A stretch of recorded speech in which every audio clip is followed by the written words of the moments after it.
What separates America from its enemies? That's the question Congressman Jason Crow threw at Pete Hegseth, and the silence, the hesitation, the refusal to answer directly tells you more than any speech ever could. Because if a leader can't even say out loud that the United States is morally different from terrorists like ISIS or al-Qaeda, then we have to ask, what does that say about the state of our politics? Secretary Hegseth, we have a lot of things in common. In fact, our careers started the same way. We were both infantry officers. We were both platoon leaders.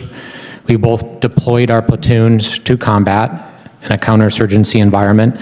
There are very few better leadership training grounds in that experience, and it's that experience that I want to transport us back into time, back to Lieutenant Hegseth and Lieutenant Crow.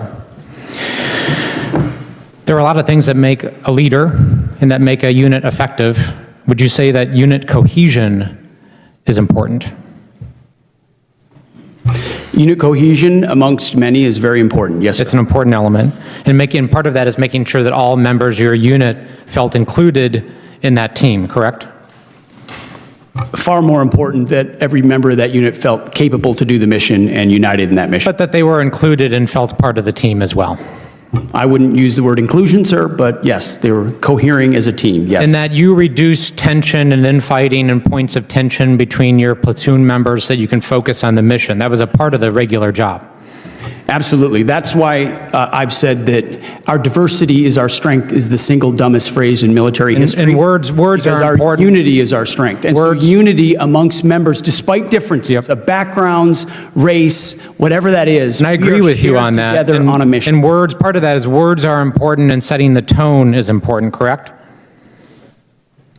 When you're a leader. All aspects of leadership, mostly leading by example. Did you ever tell them your political affiliation? Did you ever tell your platoon members your political affiliation? We certainly discussed lots of topics, and I'm sure my political affiliation. Did you ever ask them theirs? No, their political affiliation was never a concern to me. Because it's important that everybody feel included and that people weren't excluded, correct? That would be antithetical to leadership. I'm sure my platoon contained Republicans, Democrats, and independents, and I had no idea what their affiliation was. Okay, that was actually my next question, so I appreciate you answering that. You led your unit in a counterinsurgency environment, and you interacted with civilians, correct? Interacted with members of the civilian population in Iraq, sure. Yeah. And you were, in fact, a COIN instructor, a counterinsurgency instructor, correct? In Afghanistan in 2011 and 2012, I was the senior counterinsurgency instructor. And you signed off on a manual. There's actually a counterinsurgency manual that you signed off on and helped create. And your name is on that manual, correct? We were a part of creating a lot of content at the COIN Academy, yes. Do you remember this portion of the manual? It says, if you've killed two innocents, you've set yourself back more than you've moved forward. Do you still agree with that? I would have to take a look at the manual, but obviously no one in warfare is seeking to kill innocents. Okay. Because it's important to show why we're different from the enemy. Because we're not the enemy, right? We're different from our adversary. Would you agree with that? We have different morals and different values. We are not the enemy, sir. We have different morals and we have different values than the enemy. We have a code, a uniform code of military justice. So the answer to that is yes. Our formations that you're not trying to compare us to al-Qaeda and ISIS, are you? We're different. I know the code of the United States military and army that I signed up for. You can't tell me whether we're different? My right hand. You're not willing to say we're different? Of course we're different. Okay, thank you. It's absurd. That's why I'm trying to reconcile the fact that we learned many of the same lessons as platoon leaders about unit cohesion, making sure that people were included, that we didn't ask people's political affiliation, that we interacted respectfully with civilian populations, that what a leader says matters, that the tone you set matters, that we are not the enemy, that we are different from them, we lead differently, we have different morals. How can I reconcile that experience and those lessons learned from Lieutenant Hegseth to now Secretary Hegseth, where you say things like what you just saw here, making us equivalent on the same standards as our adversaries, doing the same things that ISIS and al-Qaeda would do? How can you possibly reconcile that? I can't. And just the other day down at Fort Bragg in our beloved 82nd Airborne Division, sitting there while we politicize the military and pull our paratroopers into politics, booing elected officials, booing politicians with whom we disagree. It's antithetical to our values, and you, sir, Gentlemen, have changed. time's expired. Chair now recognizes the gentleman. What Jason Crow does in this exchange is more than just questioning a witness. He's holding up a mirror to America itself. This isn't about catching Pete Hegseth in a gotcha moment. It's about asking the kind of question that forces us to think about who we are, what we stand for, and why that matters now more than ever. Both men once wore the same uniform. Both once stood in the same boots, leading platoons of young soldiers into combat. That's no small bond. War, especially counterinsurgency warfare, is one of the harshest teachers in the world. It strips away illusions, it tests every weakness, and it teaches lessons that stay with you for life. And the lesson Jason Crow is reaching for here is simple but profound. America's strength doesn't come just from firepower or numbers. It comes from values. Think about that. Unit cohesion, trust, respect. These aren't buzzwords. They are the difference between a unit that survives and one that falls apart. Soldiers don't care about your political party when the bullets start flying.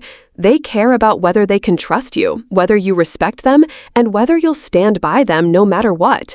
And Crow reminds us, you don't build that kind of trust by dividing people. You build it by including them, by making sure every soldier, no matter where they come from, what they believe, or who they are, feels part of the team. That's not weakness. That's the foundation of strength.